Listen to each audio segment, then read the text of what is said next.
Hello students of grade 3, I hope you're all doing good. This is Miss Marman, your English mentor. Today in this video, we will be learning about poetry, rhymes and riddles. So that by the end of the video, you will be able to write your own poetry.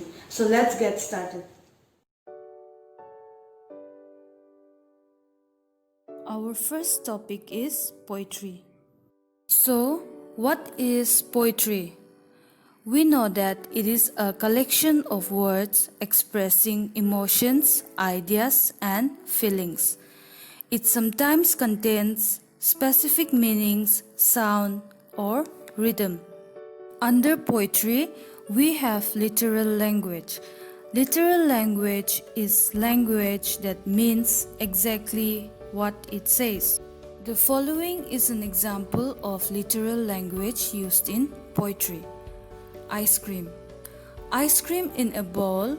Ice cream in a cone. Ice cream any way I want. Ice cream can be sweet. Ice cream is delicious. Ice cream is my favorite treat. How is this literal language? First of all, we clearly understand from the language used that the poem is about ice cream. Secondly, the writer is making a statement that ice cream is his or her favorite treat. It cannot get simpler than this. The language in this poem is simple, to the point and straightforward. Thus, this is literal language used in poetry. Next, we have figurative language in poetry. Figurative language is the opposite of literal language, while literal language means exactly what it says. Figurative language does not mean its exact words.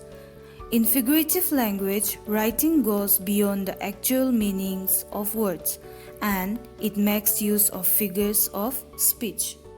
Here is an example of figurative language in poetry. Sweet as ice cream. My life is as sweet as ice cream.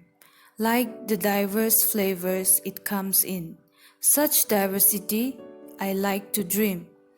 Even though cold, my warm character I like to hold. How is this figurative language? First of all, the poem is using figures of speech. The writer is comparing his or her life with the sweetness of ice cream. Secondly, just like there are many flavors in ice cream, the writer says that there are many dreams he or she has. Because of such comparisons, the meanings of words goes beyond and take the form of figurative language. Our next topic is caning. A caning is a type of figurative language.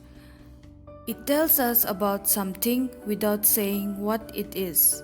For example, world candle meaning sun. Pocket money bearer means father. Under canings, we have riddle. A riddle can be described as a puzzle to be solved. Example: I am wet when drying. What am I? Answer: a towel. What is a canning poem, and how is canning related to riddles? A canning poem is a riddle. It consists of a few lines of cannings which describes someone or something in confusing details. Our next topic is poetic devices. Poetic devices are tools used by the writer to create feeling, mood, tone, and meaning. Rhyme and alliterations are poetic devices. What is a rhyme? When similar sounding words at the end of lines in poem is repeated, it is called a rhyme. Examples: lay, bay, clay. Cake, bake, sake. Man, can, plan. Next, what is alliteration? It is when the same letter or sound at the beginning of words is repeated. Example: sheep should sleep in a shed. Do not get confused with rhyme and alliteration. While both rhyme and alliteration are repetition, the huge difference between the two is that rhyme relates to similar sounding words at the end of lines, whereas alliteration relates to similar letters or sounds at the beginning of words. Following is a poem using both rhymes and alliteration. Remember that this is just one poem. On the top left side, I have highlighted the rhymes, and on the bottom right side, I have highlighted alliteration. Let's look at rhymes. Down the slippery slide they slid, sitting slightly sideways, slipping swiftly, see them skid on holidays and Fridays.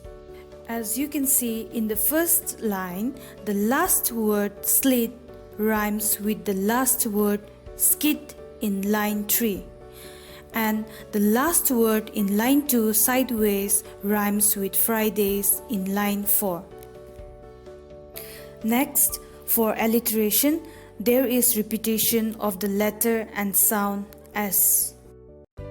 That is all for today. Thank you and take care.